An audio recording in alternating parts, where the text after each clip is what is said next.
કેટલીક જીત માત્ર મેડલ કે ટ્રોફી સુધી જ મર્યાદિત હોતી નથી. તે લાગણીઓ, સંઘર્ષ અને કોઈ પ્રિયજનના સપનાને સાકાર કરવાની કહાની બની જતી હોય છે.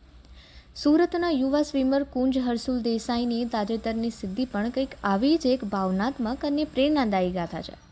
National level breaststroke specialist Kunj દેસાઈએ તાજેતરમાં જ અમદાવાદ ખાતે યોજાયેલી 79 સિનિયર નેશનલ એક્વેટિક ચેમ્પિયનશિપમાં 200 મીટર બ્રેસ્ટ સ્ટ્રોક ઇવેન્ટમાં સિલ્વર મેડલ જીતીને માત્ર સુરત જ નહીં પરંતુ સમગ્ર ગુજરાતનું નામ રાષ્ટ્રીય સ્તરે ગૌરવભેર રોશન કર્યું છે. દેશની સૌથી અઘરી ગણાતી આ સ્પર્ધામાં 17 રાજ્યોના 200થી વધુ શ્રેષ્ઠ સ્વિમરો વચ્ચે કુંજે બીજા ક્રમે રહીને સિલ્વર મેડલ પોતાના નામે કર્યો હતો. પરંતુ આ સફળતા પાછળ માત્ર વર્ષોની મહેનત જ નહીં, એક દીકરાના હૃદયમાં વસેલી પિતાની છેલ્લી ઈચ્છા પણ જોડાયેલી છે. કુંજના પિતા હર્ષુલ દેસાઈનું 21 જૂન 2025ના રોજ કેન્સરના કારણે નિધન થયું હતું. આ ઘટનાના માત્ર એક દિવસ પહેલાં જ કુંજ પ્રથમ વખત નેશનલ ચેમ્પિયનશિપ માટે ક્વોલિફાય તો થયો હતો, પરંતુ પિતાની ગંભીર તબિયતને કારણે તેણે તે વર્ષે ચેમ્પિયનશિપમાં ભાગ લેવાનો નિર્ણય ટાળ્યો હતો. કુંજના પિતાની સૌથી મોટી ઈચ્છા હતી કે તેમનો દીકરો નેશનલ લેવલ ચેમ્પિયનશિપમાં મેડલ જીતીને પરત ફરે, પરંતુ વર્ષ 2025માં આ સ્વપ્ન અધૂરું રહી ગયું હતું. કુંજ હર્ષુલ દેસાઈ છે. હું હમણાં 18 વર્ષનો છું અને હમણાં હાલમાં 79 સિનિયર નેશનલ એક્વેટિક ચેમ્પિયનશિપ જે અમદાવાદમાં યોજાય છે એમાં મારો 200 મીટર બ્રેસ્ટ સ્ટ્રોક જે ઇવેન્ટ છે એમાં મારો સિલ્વર મેડલ આવ્યો. 2025માં મારા પપ્પાની ડેથ થઈ હતી અને એમને લાસ્ટ સ્ટેજ કેન્સર ડિટેક્ટ થયેલું હતું. તો ત્યારે પપ્પાની એવી ઈચ્છા હતી કે હું સ્વિમિંગમાં ખૂબ આગળ વધું અને આ સિનિયર નેશનલ રમું અને એમાં મેડલ જીતું.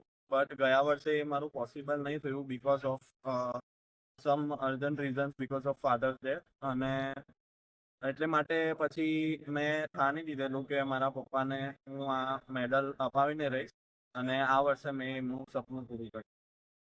હમણાં દિવસમાં અમે 6 થી 7 કલાકની પ્રેક્ટિસ કરીએ છીએ અને એમાં મોર્નિંગ સ્વિમિંગ, ઇવનિંગ સ્વિમિંગ અને આફ્ટરનૂનમાં જીમ.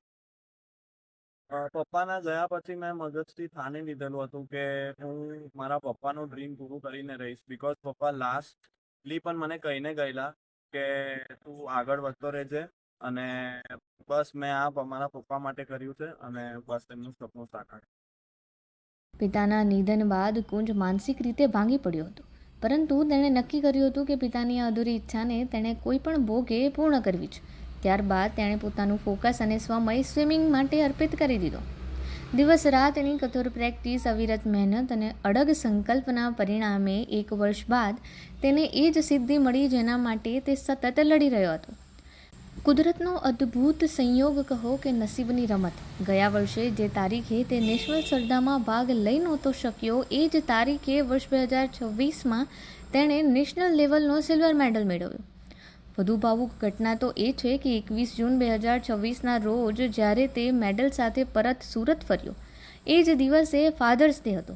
ઘરે પહોંચ્યા બાદ ભાવુક બનેલા કુંજે આ મેડલ પોતાના સ્વર્ગસ્થ પિતાને અર્પણ કર્યો હતો.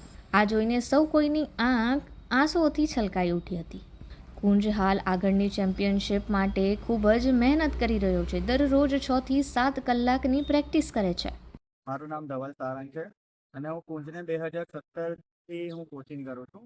ઓલમોસ્ટ 9 વર્ષ. અને સ્વિમિંગમાં એની સ્પેશિયલાઇઝેશન કે બ્રેસ્ટ સ્ટ્રોક.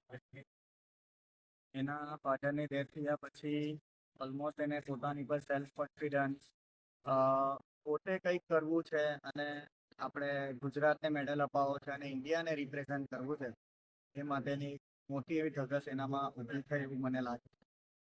એકચ્યુઅલીમાં બધી જગ્યા પર આપણે બેંગ્લોર છે, ઓડિશા છે, બધી જગ્યા પર પોતાની સ્વિમિંગ એકેડમી ચાલે છે અને ત્યાં ઇન્ફ્રાસ્ટ્રક્ચર એવું છે કે એ લોકોને સ્વિમિંગ પુલની સાથે જીમ ટ્રેનિંગથી માટે ત્યાં ફિઝિયો, જીમ ટ્રેનર બધું પર્સનલ પોતાને ત્યાં મળે છે. જ્યારે આપણે અહીંયા એવું કંઈ નથી. આપણી પાસે ખાલી અહીંયા હમણાં સ્વિમિંગ પુલ જ છે. હાલ બીજી કોઈ એવું ઇન્ફ્રાસ્ટ્રક્ચર કે ફેસિલિટી આપણી પાસે નથી, તો પણ આપણે આજે ઇન્ડિયામાં કુંજનો બીજો નંબર સ્ટેન્ડ કરે છે, એ ઘણી મોટી વાત છે.